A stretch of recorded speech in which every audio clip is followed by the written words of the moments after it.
ಸ್ನೇಹಿತರೆ ನಮಸ್ಕಾರ. ಫೆಬ್ರವರಿ 17 ಭಯಂಕರ ಅಮಾವಾಸ್ಯೆ. ಈ ಅಮಾವಾಸ್ಯೆ ಮುಗಿದ ಮಧ್ಯರಾತ್ರಿಯಿಂದಲೇ ಈ 8 ರಾಶಿಯವರಿಗೆ ಸೋಲು ಅನ್ನೋದೇ ಇರೋದಿಲ್ಲ. ಕೋಟಿ ಕೋಟಿ ಹಣ ಮಾಡ್ತೀರಾ. ಚಾಮುಂಡೇಶ್ವರಿ ದೇವಿಯ ಕೃಪಾಶೀರ್ವಾದ ನಿಮ್ಮ ಮೇಲೆ ಇರಲಿದೆ. ಹಾಗಾದ್ರೆ ಆ ಅದೃಷ್ಟವಂತ ರಾಶಿಗಳು ಯಾವುವು, ಅವುಗಳಿಗೆ ಏನೆಲ್ಲ ಲಾಭ ಸಿಗುತ್ತೆ ನೋಡೋಣ. ಅದಕ್ಕಿಂತ ಮೊದಲು ಭಕ್ತಿಯಿಂದ ಚಾಮುಂಡೇಶ್ವರಿ ದೇವಿಗೆ ಲೈಕ್ ಕೊಟ್ಟು ನಮ್ಮ ಪ್ರತಿದಿನ ದಿನ ಭವಿಷ್ಯ ತಿಳಿಯಲು ನಮ್ಮ ಚಾನೆಲ್ ಅನ್ನ ಸಬ್ಸ್ಕ್ರೈಬ್ ಮಾಡಿ. ಹಾಗೆ ಬೇಗನೆ ನಮ್ಮ ವಿಡಿಯೋದ ನೋಟಿಫಿಕೇಶನ್ ಪಡೆಯಲು ಬೆಲ್ ಬಟನ್ ಕ್ಲಿಕ್ ಮಾಡಿ ಆಲ್ ಅಂತ ಕ್ಲಿಕ್ ಮಾಡ್ಕೊಳ್ಳಿ. ನಿಮ್ಮ ಜೀವನದ ಸಕಲ ಸಮಸ್ಯೆಗಳಾದಂತಹ ಸತಿಪತಿ ಕಲಹ, ಪ್ರೀತಿಯಲ್ಲಿ ಮೋಸ, ಭೂಮಿ ವಿಚಾರ, ಕೋರ್ಟ್ ಕೇಸ್, ವ್ಯಾಪಾರ, ಹಣಕಾಸಿನ ತೊಂದರೆ, ಸಾಲಬಾಧೆ, ಸ್ತ್ರೀಯರ ಗುಪ್ತ ಸಮಸ್ಯೆ, ಹೀಗೆ ಹಲವಾರು ಸಮಸ್ಯೆಗಳಿಗೆ ಶಾಶ್ವತ ಪರಿಹಾರ ಮಾಡಿಕೊಡ್ತಾರೆ. ಡಿಸ್ಪ್ಲೇ ಮೇಲೆ ಕಾಣ್ತಕ್ಕಂಥ ಗುರೂಜಿ ನಂಬರ್ಗೆ ಒಮ್ಮೆ ಕರೆ ಮಾಡಿ ನೋಡಿ. ಹೌದು, ಈ ರಾಶಿಯವರಿಗೆ ಈ ಒಂದು ಫೆಬ್ರವರಿ 17 ಭಯಂಕರ ಅಮಾವಾಸ್ಯೆ ಮುಗಿದ ಮಧ್ಯರಾತ್ರಿಯಿಂದಲೇ ಸೋಲು ಅನ್ನೋದೇ ಇರೋದಿಲ್ಲ.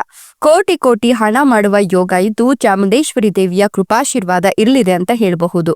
ಈ ರಾಶಿಯವರಿಗೆ ಇದೀಗ ಆರ್ಥಿಕ ಲಾಭದ ಸಾಧ್ಯತೆಗಳು ಇದ್ದು ಹೊಸ ಆದಾಯದ ಮೂಲಗಳು ತೆರೆದುಕೊಳ್ಳುತ್ತೆ. ವೃತ್ತಿ ಜೀವನದಲ್ಲಿ ಮನ್ನಣೆ ಸಿಗುತ್ತೆ. ಕಲೆ, ಫ್ಯಾಷನ್, ವಿನ್ಯಾಸ ಅಥವಾ ಮಾಧ್ಯಮದಲ್ಲಿ ತೊಡಗಿಕೊಂಡಿರೋರು ಗಮನಾರ್ಹ ಅವಕಾಶಗಳನ್ನ ಕಂಡುಕೊಳ್ತಾರೆ. ಪ್ರೇಮ ಸಂಬಂಧಗಳು ಬಲಗೊಳ್ಳುತ್ತೆ. ವೈವಾಹಿಕ ಜೀವನವು ಹೆಚ್ಚು ಸಾಮರಸ್ಯವನ್ನು ಹೊಂದಿರುತ್ತೆ. ಇನ್ನು ಆರ್ಥಿಕ ಯೋಗಕ್ಷೇಮದಲ್ಲಿ ಸ್ಪಷ್ಟ ಸುಧಾರಣೆ ಕಂಡು ಬರಲಿದ್ದು ಮನಸ್ಸು ಕೂಡ ಸಂತೋಷವಾಗಿರುತ್ತೆ. ಸೌಕರ್ಯ ಮತ್ತು ಐಷಾರಾಮಿ ಜೀವನ ಹೆಚ್ಚಾಗ್ತಾ ಹೋಗುತ್ತೆ. ವೈವಾಹಿಕ ಜೀವನದಲ್ಲಿ ತಿಳುವಳಿಕೆ ಹೆಚ್ಚಾಗುತ್ತೆ. ಮನೆ ಅಥವಾ ವಾಹನವನ್ನು ಖರೀದಿಸುವ ಬಗ್ಗೆ ನೀವು ಯೋಚಿಸ್ತಾ ಇದ್ರೆ ನಿಮ್ಮ ಕಠಿಣ ಪರಿಶ್ರಮಕ್ಕೆ ಸಿಹಿ ಫಲಿತಾಂಶಗಳು ಸಿಗ್ತಾ ಹೋಗುತ್ತೆ. ಉನ್ನತ ಶಿಕ್ಷಣ ಅಥವಾ ಸ್ಪರ್ಧಾತ್ಮಕ ಪರೀಕ್ಷೆಗಳಲ್ಲಿ ನೀವು ಉತ್ತಮ ಫಲಿತಾಂಶವನ್ನ ಕಾಣ್ತೀರಾ. ಧಾರ್ಮಿಕ ಪ್ರಯಾಣದ ಸಾಧ್ಯತೆ ಇದ್ದು ನಿಮ್ಮ ಆರ್ಥಿಕ ಪರಿಸ್ಥಿತಿ ಸುಧಾರಿಸುತ್ತೆ. ನಿಮ್ಮ ತಂದೆ ಅಥವಾ ಗುರುಗಳಿಂದ ನಿಮಗೆ ಬೆಂಬಲ ಸಿಗುತ್ತೆ.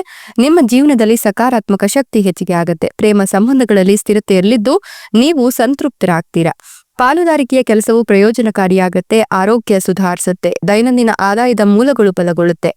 ನಿಮ್ಮ ಪ್ರೇಮ ಜೀವನದಲ್ಲಿ ಪ್ರಣಯ ಹೆಚ್ಚಿಗೆ ಆಗುತ್ತೆ. ನಿಮ್ಮ ಸಂಗಾತಿಯಿಂದ ನಿಮಗೆ ಸಂಪೂರ್ಣ ಬೆಂಬಲ ಸಿಗುತ್ತೆ. ನೀವು ಹಳೆಯ ಸಾಲಗಳಿಂದ ಮುಕ್ತರಾಗ್ತೀರಾ. ನಿಮ್ಮ ಜೀವನದಲ್ಲಿ ಸಮತೋಲನ ಮತ್ತೆ ಸಂತೋಷವನ್ನ ಅನುಭವಿಸ್ತೀರಾ ಅಂತ ಹೇಳಬಹುದು. ಯಾವುದೇ ನಿರ್ಧಾರವನ್ನು ತೆಗೆದುಕೊಂಡ್ರೂ ಕೂಡ ಬುದ್ಧಿವಂತಿಕೆಯಿಂದ ತೆಗೆದುಕೊಳ್ತೀರಾ. ಇನ್ನು ಪ್ರೇಮ ಸಂಬಂಧಗಳಲ್ಲಿ ಸಕಾರಾತ್ಮಕ ಬದಲಾವಣೆಗಳನ್ನ ಕಾಣಬಹುದು. ನಿಮ್ಮ ಸಂವಹನ ಮತ್ತು ಧೈರ್ಯವನ್ನ ಈ ಸಂದರ್ಭದಲ್ಲಿ ನೀವು ಬಲಪಡಿಸ್ಕೊಳ್ತೀರಾ.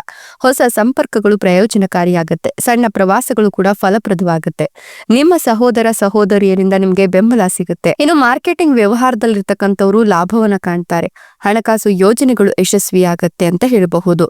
ಜೊತೆಗೆ ನಿಮ್ಮ ಆತ್ಮವಿಶ್ವಾಸ ಬಲಗೊಳ್ಳುತ್ತೆ. ಸಂಪತ್ತು ಮತ್ತು ಪ್ರತಿಷ್ಠೆ ಎರಡರಲ್ಲೂ ನೀವು ಹೆಚ್ಚಳವನ್ನ ಕಾಣ್ತೀರಾ ಅಂತ ಹೇಳಬಹುದು. ಇನ್ನು ಕೂಡ ಮದುವೆ ಇಲ್ಲ ಅನ್ನೋರಿಗೆ ಮದುವೆಯ ಯೋಗ ಇದ್ದು ಕಂಕಣ ಭಾಗ್ಯ ಕೂಡಿ ಬಂದಿದೆ. ಉತ್ತಮ ವಧುವರರ ಪ್ರಸ್ತಾಪಗಳು ಕೂಡ ಕೇಳಿ ಬರುತ್ತೆ.